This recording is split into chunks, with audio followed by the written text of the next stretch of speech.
मैं सुनील गोस्वामी आशा करता हूं आप सब अच्छे होंगे, कुशल मंगल होंगे। आज हम करने जा रहे हैं हरियाणा की 20वीं पशु जनगणना। बहुत ही इंपॉर्टेंट डाटा है और इसमें से आपके एग्जाम हरियाणा सीईटी के अंदर क्वेश्चन आने की संभावना है। तो जल्दी से फटाफट बिना किसी टाइम किए हुए जो हम सारी की सारी रिवीजन कर लेते हैं। वीडियो पसंद आए तो वीडियो को लाइक शेयर करें, चैनल को सब्सक्राइब जरूर करें।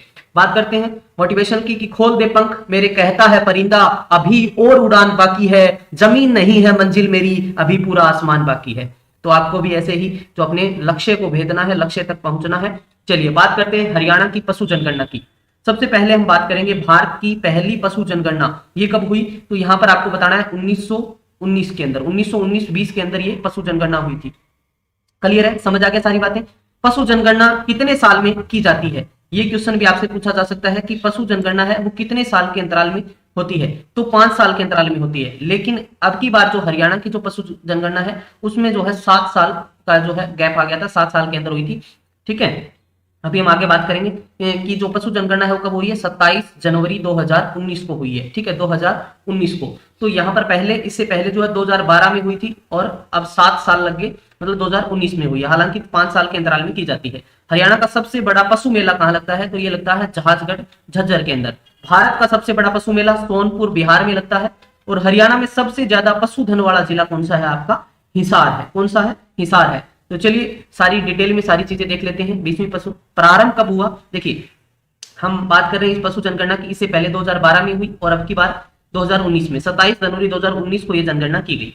राज्य में प्रथम बार पशु जनगणना में स्मार्टफोन व टैब का प्रयोग किया गया। आपके घर में जो भी पशु जनगणना करने आए होंगे लोग, उन्होंने आपसे पूछे होंगे कि कितने पशु हैं आपके, फिर टैब पे या फोन पे आपका सारा का सारा डाटा उन्होंने मेंशन किया होगा। आगे बात करते हैं, राज्य में इससे पहले पशु जनगणना राजस्व विभाग द्वारा की जाती थी और अब की बार प्रथम बार पशु जनगणना डेयरी व पशुपालन विभाग द्वारा की गई है। ये भी आपको ध्यान रखना है। इसके साथ साथ एक क्वेश्चन और ऐड कर देता हूं, NDRI national dairy research institute 1955, ये कहां पर है, आपका करनाल के अंदर है। कहां पर है, करनाल के अंदर है। राज्य में अब की बार प्रथम बार बिल्लियों को भी जनगणना में शामिल की गई है। जो बिल्ली होती है, कैट होती है, उनको भी शामिल किया गया है।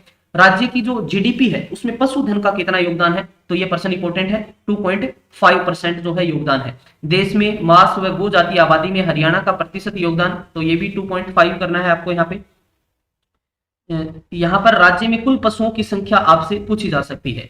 तो यहाँ पर जो है कुल पशु है वो कितने हैं, 71,26,497 है। ठीक है, 71,26,497 टोटल पशु हैं। ठीक है, बहुत कम पूछा जाता है ऐसा टोटल पशु कितने हैं, लेकिन आप इसमें ध्यान रख सकते हो। ठीक है, चलिए आगे बढ़े हम। अब बात करते हैं हम पशुओं की। ठीक है, पशुओं की बात करते हैं। देखिए सबसे पहले मैंने भैंस को इसके अंदर लिया है। ठीक है, हरियाणा में जो भैंस है वो मुर्रा नस्ल की भैंस है, उसको जो है काला सोना कहा जाता है और ये बहुत ही फेमस है। अब यहाँ पर क्वेश्चन कैसे बनेगा कि हरियाणा में सबसे ज्यादा भैंस कहाँ है, सबसे ज्यादा भैंस है वो किस जिले में पाई जाती है। तो आप सबको बता देना है कि सबसे ज्यादा जो भैंस है वो कहाँ मिलती है, हिसार के अंदर। पहला नंबर किसका आता है, हिसार का आता है। दूसरे नंबर पे जींद और तीसरे नंबर कैथल का आता है और चौथा नंबर भिवानी का। लेकिन यहां पर पूछा जाए कि सबसे ज्यादा मुर्रा नस्ल की भैंस, तो आपको क्या करना है, मुर्रा नस्ल की भैंस सबसे ज्यादा आपसे पूछ ले तो आपको जींद बताना है। क्या बताना है जी, जींद बताना है। पशुधन में जो सबसे ज्यादा पशुधन है वो किसका है, हिसार जिले का है। सबसे ज्यादा पशुधन किसमें है, हिसार जिले में है जी। 6,57,532। सबसे कम की बात आ जाए तो पंचकुला के अंदर है। ठीक है, सबसे कम आपको ध्यान रखना है, पंचकुला के अंदर है पशुधन। सबसे कम पशुधन की बात हो रही है। ठीक है, पशुधन सबसे कम कहाँ है, आपके पंचकुला के अंदर है। पंचकुला जो 1995 में बना, 898 वर्ग किलोमीटर एरिया में फैला हुआ है। बात करते हैं हम गाय की। देखिए गाय पालन सबसे ज्यादा है और गाय सबसे ज्यादा हम बात करें गाय पशु की, वो कहां पर है, तो यहां पर आपको कर देना है सिरसा के अंदर। फिर दूसरा नंबर हिसार का, फिर करनाल और फिर जींद। तो गाय पालन के अंदर सबसे ज्यादा जो है हिसार का नंबर आता है। सबसे ज्यादा गौशालाएं भी कहां पर है, आपके हिसार के अंदर है। ठीक है, समझ आ गया, अभी क्लियर है अच्छे से सारी चीजें। चलिए आगे बढ़े हम, चलो आगे चलते हैं। और हमारे सबसे अधिक जो नस्ल है वो कौन सी गाय की है, साहिवाल की। जो लाल रंग की गाय होती है ना साहिवाल, उसकी ज्यादा जो नस्ल है आपको ध्यान रखना है, सबसे अधिक नस्ल है हमारे यहाँ पर। और मुर्रा भैंस की है, जिसे हम काला सोना एशियन ट्रैक्टर भी कहते हैं। आगे देखते हैं, चलो आगे हम बात कर रहे हैं बकरी की। किसकी बात कर रही है, बकरी की बात कर रहे हैं। तो सबसे ज्यादा जो बकरी है वो सिरसा, फिर महेंद्रगढ़, फिर भिवानी और फिर नू का नंबर आता है। किसका नंबर आता है, तो सबसे ज्यादा जो बकरी पालन है हम बात करें कहां पर हो गया आपका सिरसा के अंदर हो गया। लेकिन आपको याद करना है बकरी प्रजनन केंद्र यदि आपसे पूछ लिया जाए बकरी प्रजनन केंद्र कहां पर है, तो ये लोहारू के अंदर है, लोहारू भिवानी के अंदर। ठीक है, याद रखना है, किसी भी बच्चे को गलत नहीं करना है। ठीक है, बकरी प्रजनन केंद्र आपको समझ आ गया। सबसे कम बकरी पूछ ले आपसे, सबसे कम बकरी, ठीक है, कुछ भी पूछा जा सकता है तो आपको बताना है जी पानीपत के अंदर सबसे कम बकरी है। चलिए भेड़ की बात कर रहे थे, सबसे ज्यादा भेड़ भिवानी में है, भिवानी जिला कब बना 1972 में, फिर हिसार के अंदर। और यहां पर आपको ध्यान रखना है भेड़ प्रजनन केंद्र, आपसे पूछ ले भेड़ प्रजनन केंद्र कहां पर है, तो ये आपका भेड़ प्रजनन केंद्र हिसार के अंदर है, जो 1969 में बना था। कहां पर है बच्चे, हिसार में है। ठीक है, दूसरे नंबर पे हिसार में है, वैसे भेड़ ज्यादा भिवानी में है, फिर सिरसा में है, फिर महेंद्रगढ़ के अंदर है। आप सबको अच्छे से सारी चीजें हैं वो समझ आ रही होंगी, क्लियर हो रही होंगी। ठीक है, चलिए आगे बढ़े, आगे बढ़ते हैं हम। क्लियर हो गया भाई, सबसे ज्यादा भिवानी के अंदर। और सबसे कम भेड़ आपसे पूछ ले तो गुरुग्राम में, सबसे कम भेड़ आपसे पूछ ले तो कहां बताना है भाई, गुरुग्राम के अंदर बताना है। गुरुग्राम जिसको आप साइबर सिटी कहते हैं, मिलेनियम सिटी कहते हैं, सौर ऊर्जा का हब कहते हैं। चलो फिर बात करते हैं हम खच्चर की। खच्चर सबसे ज्यादा आपके झज्जर में है, फिर रेवाड़ी में है, फिर सिरसा में है, फिर अंबाला के अंदर है सबसे ज्यादा खच्चर। क्लियर है, ठीक है, सारे बच्चों को अच्छे से सारी चीजें हैं वो, क्योंकि ज्यादा फास्टली तो हम करवा ही नहीं रहा। तो सबसे ज्यादा पूछ ले तो झज्जर में, और सबसे कम पूछ ले, सबसे कम खच्चर कहां पे है ये पूछ ले तो पानीपत के अंदर सबसे कम खच्चर है। ठीक है, कुत्ते की बात करें, सबसे ज्यादा कुत्ते हैं वो गुरुग्राम में, फिर भिवानी में, और फिर सिरसा का नंबर आता है सबसे अधिक गुरुग्राम में। और सबसे कम कुत्ते, ठीक है, सबसे कम है नू के अंदर, ठीक है, मेवात के अंदर। आगे बढ़ते हैं, नेक्स्ट हम बात करते हैं खरगोश की। नू, गुरुग्राम और जींद में सबसे ज्यादा मेवात के या नू के लोग हैं वो क्या है, खरगोश का पालन करते हैं। आपको ध्यान रखना है खरगोश का पालन सबसे ज्यादा कौन करते हैं, जो है नू के लोग करते हैं। ठीक है, चलिए सबसे कम खरगोश आपसे पूछ ले तो सबसे कम की बात आ जाए तो सबसे कम खरगोश कहां पर है भाई, ये आपके पड़ते हैं यमुनानगर में, सबसे कम खरगोश है। आगे बात करते हैं घोड़ों की। घोड़े पहले हम पढ़ते थे कि करनाल के अंदर घोड़े हैं वो सबसे ज्यादा होते हैं, लेकिन आपको अब ध्यान रखना है गुरुग्राम, अब नए डाटा के अकॉर्डिंग हम देखेंगे तो गुरुग्राम आपको राइट करना पड़ेगा। सबसे ज्यादा घोड़े गुरुग्राम में, फिर करनाल में, और फिर कैथल में। कई बार ऐसा हो सकता है कि गुरुग्राम ऑप्शन में ना मिले तो फिर आपको करनाल करना है। ठीक है, सबसे ज्यादा घोड़े समझ आ गए, क्लियर है। और असव अनुसंधान केंद्र आपसे पूछ ले, असव अनुसंधान केंद्र, असव अनुसंधान केंद्र कहां पर है, हिसार के अंदर है बच्चे। कहां पर है, हिसार में। 1986 में ये असव अनुसंधान केंद्र बना था, जिसको इक्वी सेंटर के नाम से भी जाना जाता है। किस नाम से जाना जाता है, इक्वी सेंटर के नाम से भी जाना जाता है। ठीक है, सब बच्चों को क्लियर है, यहां तक किसी प्रकार की कोई दिक्कत नहीं होगी। चलिए आगे बढ़े हम। सबसे कम घोड़े आपसे पूछ ले तो पंचकुला, पंचकुला सबसे कम घोड़े, सबसे कम, सबसे ज्यादा आपके गुरुग्राम में।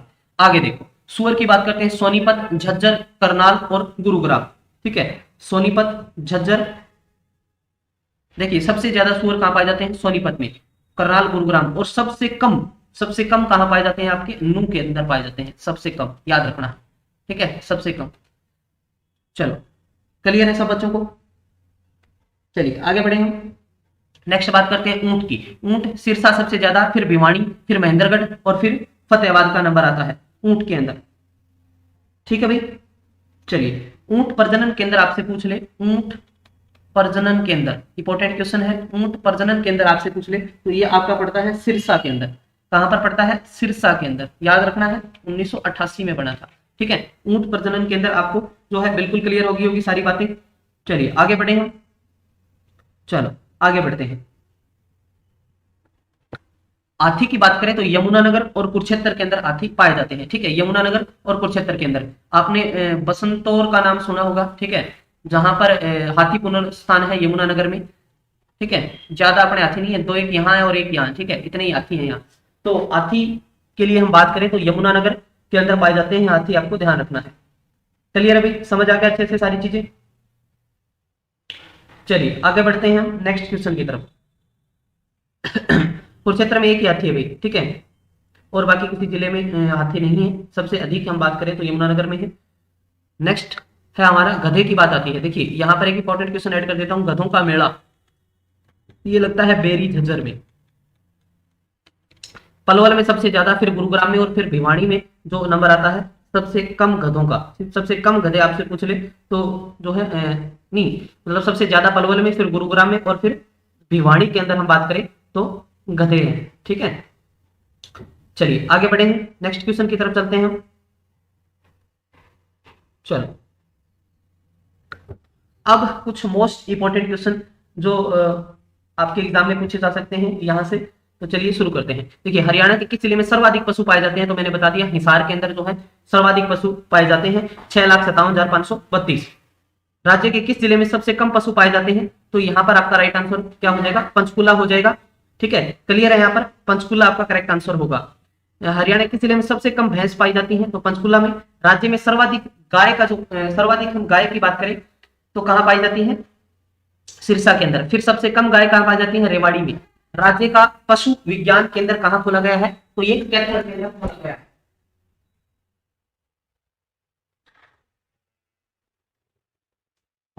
यहां तक क्लियर होगा आपको? ठीक है, तो आगे बात करते हैं। राज्य का प्रथम पशु विज्ञान केंद्र कहाँ खोला गया? कैथल केंद्र। देश का प्रथम नंदघर कहाँ स्थापित किया गया है? हसनपुर सोनीपत में। तो यहां तक आपने नोट कर लिया होगा। आगे बढ़ते हैं। मुर्रा नस्ल की भैंस राज्य के किस जिले में सर्वाधिक पाई जाती है? तो मैंने आपको बताया सबसे ज्यादा भैंस तो हिसार में है, लेकिन जींद के अंदर जो है मुर्रा नस्ल की, ठीक है। और बफेलो जो भैंस अनुसंधान केंद्र है, भैंस अनुसंधान केंद्र, ठीक है, ये आपका कहाँ हो गया? हिसार में हो गया। 1985 में इसकी स्थापना हुई थी, ठीक है, 1985 में। मुर्रा भैंस का उत्पत्ति स्थल है जो है माउंटेन गोमरी जिला, पाकिस्तान। मुर्रा भैंस का स्थानीय नाम, इसको हम कुंडी के नाम से भी बोल देते हैं। मुर्रा भैंस का उपनाम काला सोना, ठीक है, एशियन ट्रैक्टर। राज्य में किस नस्ल की गाय सर्वाधिक पाई जाती है? तो साहिवाल की, जिसका लाल कलर हम बोलते हैं, लाल कलर की जो गाय होती है, साहिवाल गाय की उत्पत्ति है साहिवाल जिला, पाकिस्तान। राज्य में प्रथम गौशाला की स्थापना पूछा जाए तो 24 दिसंबर 1879 स्वामी दयानंद सरस्वती ने कहां पर? रेवाड़ी के अंदर जो है सबसे पहले गौशाला। उसके बाद आर्य समाज की स्थापना की थी, आर्य समाज की स्थापना 1880 के अंदर। ठीक है, चलो आगे बात करते हैं। राज्य के किस जिले में सर्वाधिक गौशालाएं हैं? तो सिरसा के अंदर है। राज्य में रजिस्टर्ड गौशालाओं की हम बात करें तो 546 है, बाकी कुछ अलग गौशालाएं भी हैं सिरसा के अंदर। ठीक है, राज्य में देसी गायों के लिए आधार कार्ड पहचान योजना चालू की गई 18 मार्च 2015 को। राज्य में गोवध संरक्षण संवर्धन कानून लाया गया, लागू किया गया 16 मार्च 2015। राज्य में गोवध पर कितने साल की सजा का प्रावधान है? 20 वर्ष का। राज्य में गोचरण भूमि कब्जा मुक्त आंदोलन का जनक संत गोपाल दास। राज्य में प्रति व्यक्ति दूध की खपत 673 ग्राम, 673 ग्राम, ठीक है, खपत की बात हो रही है यहाँ पे। एशिया का सबसे बड़ा पशु फार्म, तो एशिया का सबसे बड़ा जो पशु फार्म है, कैटल फार्म बोलते हैं, हिसार, जो 1809 में बना। राज्य में सिंधु घाटी सभ्यता स्थलों से किस जानवर के बारे में जानकारी नहीं मिलती? तो घोड़े के बारे में जानकारी नहीं मिलती है। राज्य में 25 किलोग्राम दूध प्रतिदिन देने वाली मुर्रा नस्ल की भैंस के किसान को राज्य सरकार द्वारा कितनी राशि इनाम के रूप में प्रदान की जाती है? तो 30,000 रुपए सरकार देती है। हरियाणा पशुधन बीमा योजना चालू की गई 29 जुलाई 2016 को झज्जर से। उद्घाटन किसने किया था? ओम प्रकाश धनखड़ ने, उस टाइम जो कृषि मंत्री थे। ठीक है, वर्तमान में कृषि मंत्री कौन है? जल्दी से कमेंट बॉक्स में बताइए, उस टाइम की बात आ रही है ये। वर्तमान में कृषि मंत्री, वर्तमान कृषि मंत्री कौन है? जल्दी से कमेंट सेक्शन में बता दीजिए। चलिए अब बात करते हैं बीमा कवर करने की। तो इसमें कंडीशन है, सारी चीजें। बीमा कवर करने में कुल 7 पशुओं को सम्मिलित किया था, गाय, भैंस, बैल, ऊंट, भेड़, बकरी, सुअर। कुल 3 वर्ष तक का बीमा किया जाएगा। दुधारू पशुओं के लिए 14 किलोग्राम की इसमें कंडीशन है, ठीक है। और SC ST के लिए बीमा मतलब कोई भी राशि नहीं ली जाती, मुफ्त है इसमें। गाय, भैंस, बैल, ऊंट का 3 साल के लिए 100 रुपए बीमा होगा। भेड़, बकरी, सुअर 3 साल के लिए 25 रुपए इसमें राशि रखी गई है। SC ST जो उनको कोई राशि देनी नहीं है इसमें। राज्य में मुर्रा अनुसंधान एवं कौशल विकास केंद्र, इंपॉर्टेंट क्वेश्चन है, नारनौल, हिसार के अंदर। देखिए, भैंस अनुसंधान केंद्र 1985, ये भी हिसार में है। NH जो है 9 पे पड़ता है, नेशनल हाईवे नंबर 9 पर। राज्य में पालतू पशुओं को आवारा छोड़ने पर कितने रुपए जुर्माने का प्रावधान है? 50,000 रुपए का। राज्य में ऊंटों का सबसे बड़ा मेला कहाँ लगता है? तो ये मेले की बात है, ठीक है, बराड़ू, लोहारू, भिवानी के अंदर लगता है। ऊंटों का मेला लगता है, ना कि ऊंट प्रजनन केंद्र है। ऊंट प्रजनन केंद्र आपको सिरसा में बताना है। राज्य में किस दिन बैलों की छुट्टी होती है? अमावस्या को। राज्य में कितने जनपदों में पशु धन बीमा योजना लागू की गई है? 15। राष्ट्रीय अश्व अनुसंधान केंद्र हिसार, मैंने बता दिया था 1986। केंद्रीय भैंस अनुसंधान 1985, ये भी आपके हिसार में हो गए। दोनों ही नेशनल हाईवे नंबर 9 पे पड़ते हैं। आगे देखो, केंद्रीय भेड़ प्रजनन केंद्र, ये भी मैंने आपको बता दिया 1969 में हिसार में है ये। भ्रूण प्रत्यारोपण प्रयोगशाला, ये भी हिसार में है। आधुनिक सूअर प्रजनन केंद्र, ये भी हिसार में है। राज्य का एकमात्र पशु विश्वविद्यालय जो जिसको LLRU बोलते हैं, वेटरनरी की जो यूनिवर्सिटी है, लाला लाजपत राय, 2010 में इसकी स्थापना होती है। लाला लाजपत राय पशु विश्वविद्यालय हिसार द्वारा विकसित 38 लीटर दूध देने वाली गाय की नस्ल हरधेनु गाय।